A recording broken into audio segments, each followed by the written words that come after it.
siseneme maagilisse uuringu koopasse. Mis sinuga magnetuuringul toimub? Kas sa tead Küüni, mis asub aasa teises otsas? Seal elab Lotti oma perega. Lotil on igav, sest kellegil pole aega temaga mängida. Kas sinul on ka vahepeal igav? Võib-olla väikene avastamisretk Küünist teeb olemise põnevamaks. See on täis igasuguseid huvitavaid asju ja Lotil pole siis enam kindlasti igav. Ta leiab oma suure venna vana rula ja lihtsalt peab seda proovima. Lotti kihutab vuhisedes mööda tänavat. Aga oh õudust, mis nüüd saab? Suur veoauto kihutab tema poole ja Lotil pole õrna aimugi, kuidas rula pidama saada. Veoauto tuleb aina lähemale ja lähemale. Viimasel hetkel põikab Lotti tee kõrval olevasse kraavi ja kukub rulalt maha. Ta näeb ainult valgeid kohevaid pilvi oma pea kohal. Siis näeb ta veoautojuhi murelikku nägu tema poole vaatamas. Kas sinuga on kõik korras, väike lambake? Kas sa kuuled mind? Ta võtab taskust telefoni ja kutsub kiirabi. Vilkurite sähvides ja sireenide huilates jõuab kiirabi kohale. Parameedik kontrollib ettevaatlikult Lotti üle ja paneb ta kanderaamiga kiirabi autosse. Peagi jõuavad nad haiglasse ja Lotti viiakse EMO-sse. Imekombel on Lotti ema juba seal teda ootamas. Lotil on nii hea meel teda näha, aga tema hüppeliiges valutab väga tugevasti.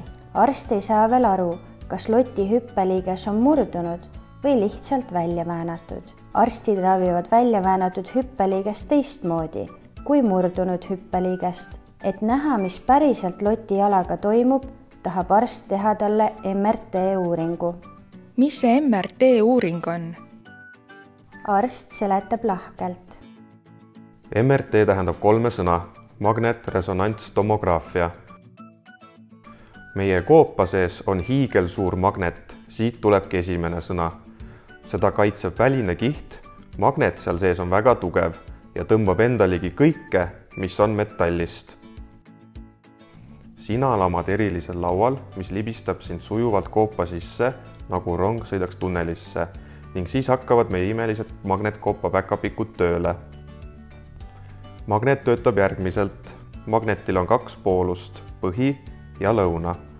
Need poolused tekitavad magnetvälja. See magnetväli mõjutab vesinikuaatomeid sinu rakkudes. Tavaliselt vesinikuaatomid pöörlevad ümber oma telje, aga kui neid magnetiga mõjutada, siis nad hakkavad suunduma kas põhja või lõuna poole. Meie magnetkoopa maagilistel päkapikkudel on oma väiksed magnetid. Nad kasutavad neid uuringu rütmi ja helitugevuse seadmiseks. Nad saavad neid sisse või välja lülitada või liigutada neid erinevatel kiirustel. Heli, mis seal tekib, kõlab nagu saagimine, tagumine või trummeldamine. Need väikesed magnetid äratavad üles rakud sinu kehas. Kui rakud tahavad paigal olla, saadavad nad välja signaali. Seda nimetatakse kajaks ehk resonantsiks. Sellest tuleb teine sõna. Protsessi korratakse uuringu ajal mitu korda. Mõned uuringud kestavad kauem kui teised. Selline näeb välja inimese hüppeliige seest ja küljelt. Kui arstid midagi inimese kehast otsivad, siis peavad nad mõtlema, kus see võiks olla ja kuidas seda leida. Kujuta ette, et väike mesilane on koogi sees, sa ju ei tea, kus ta on. Et teda üles leida, pead sa koogi lahti viilutama. Maagilised päkapikud ja nende väikesed magnetid aitavad arste. Magnetid suudavad erinevad kehaosad või üksikud rakud kehas üles äratada ja see tekitab pilte. Sealt tuleb 3. sõna tomograaf ehk seade, mille abil saadakse kehas kihiline kujutis. Need on nagu koogilõigud. Kui keha saadab välja signaalid, vastuvõtjad korjavad nad üles. MRT-masina sees olevaid vastuvõtjaid kutsutakse mähisteks. Mõned mähised pannakse sinu alla, mõned pannakse sinu peale. Mõni näeb välja nagu sokk või jalanõu, kuhu sa saad oma jala sisse livistada. Mähised võivad koosneda erinevatest osadest, mida saab liigutada ja omavahel kokku panna nagu legoklotse. Et olla kindel, et midagi sind ei näpistaks ega pigistaks, pannakse pehmed padjakesed sinu ja mähiste vahele.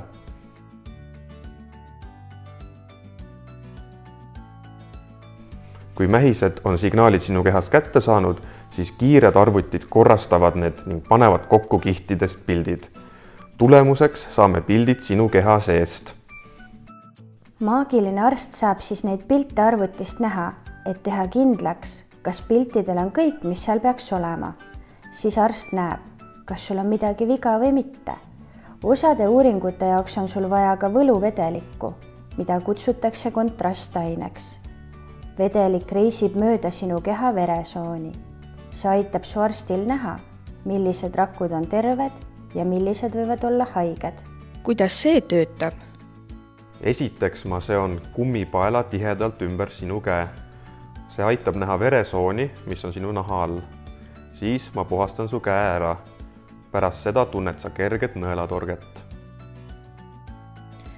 Kas see tegi haiget? Ei teinud, see oli ainult kerge nõelaturge. Enne MRT masinasse minemist pead olema kindel, et sa ei kannaks või hoiaks kaasas midagi, kus on metalli. Osadel inimestel on hambaproteesid, juukseklambrid, prillid, võtmed, mündid, kellad, telefonid või kaardid magnetribaga. Väga tähtis on need ära võtta. Kui sa võtad ükskõik millise metallist eseme masinasse kaasa, tekitavad need oma magnetvälja ja keeravad uuringu untsu. Haiglahaldjad tuletavad Lotile meelde, et ta paneks juukseklambrid ja võtmed enne uuringut turvalisse kohta. Minu taskud on tühjad. Minu omad ka. Alguses on Loti hirmul. Tema ümbrus on võõras, tundmatute lõhnade ja häältega. Aga haldjad on sõbralikud ja kannavad tema eest väga hästi hoolt. Tema ema on ka seal ja kõik läheb hästi. Ära muretse, kõik on hästi. Loti siseneb müstilisse ruumi, kus on MRT-masin. Maagiline uuringukoobas. Lahked päkapikud on juba seal. Loti on uudishimulik, mis temaga toimuma hakkab. Haldjad annavad Lotile kõrvaklapid või mõnikord antakse ka kõrvatropid. See kaitseb su kõrvu häälte eest, mida maagilised päkapikud oma magnetitega tekitavad. Haldjad annavad Lotile veel kummipalli kätte. Kui Loti seda palli kõvasti pigistab ja lahti laseb, kuulevad haldjad heli ja tulevad kohe tema juurde, et näha, mis tal mureks on. Aga palli ei tohi lõbu pärast pigistada, sest muidu peavad haldjad uuringut uuesti alustama. Uuring hakkab kohe pihta. Ema peab väljas ootama. Pole viga, Loti saab hakkama. Proovi olla ilusti ja hästi paigal ja kuula. See on tähtis. Sa pead olema uuringu ajal väga paigal. Kui Loti ennast üldse ei liiguta, on päkapikud õnnelikud ja nad näevad väga selgeid pilte. Aga kui ta ei ole paigal, siis ei saa maagiline uuringukoobas korralikult töötada. Pildid tulevad väga udused ja kihtidest pildid ei sobi kokku. Isegi kui arst on väga tark, on uduselt pildilt tal väga raske aru saada, kas Lotil on midagi katki või mitte. Oih, pilt on udune. Arst vaatab arvutist pilte ja näeb, et Loti on oma hüppeliigese välja väänanud. Tema jalg pannakse lahasesse. See hoiab hüppeliigest paigal. Loti ei suuda ette kujutada, mida ta teha saab. Talle väga meeldib ringi lipata ja mööda aasa keksida. Aga arst ütles, et ta peab oma hüppeliigesel laskma 2 nädalat puhata. Pärast seda võib ta nii palju ringi keksida ja lipata, kui ta süda soovib. 2 nädalat hiljem. Oo, aas küüni taga näeb nüüd täitsa teissugune välja. Loti suurem vend tegi selle suureks rulapargiks ja ta kargab rõõmust. Milline imeline üllatus. Siis sa ei pea enam tänaval rulatama. Soisistas Loti suur vend talle kõrva. Lotil pole nüüd enam kunagi igav. Peagi vihiseb ta mööda hüppeid üles ja alla ning kui ta ära väsib, teeb ema talle sooja kakaod.